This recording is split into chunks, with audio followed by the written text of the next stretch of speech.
In this video, we are going to show you one of the tests, pressure test, to illustrate how well our product quality is. The outside diameter of the coupling we use in this video is 108 mm.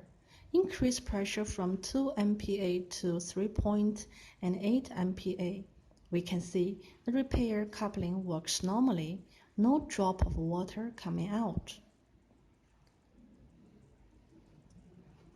Keep increasing pressure to 5.4 MPa. Still, the repair coupling seals the leakage spot finely without any problems. Finally, increase pressure to 6.4 MPa. We can see no leakage from the pipe at all.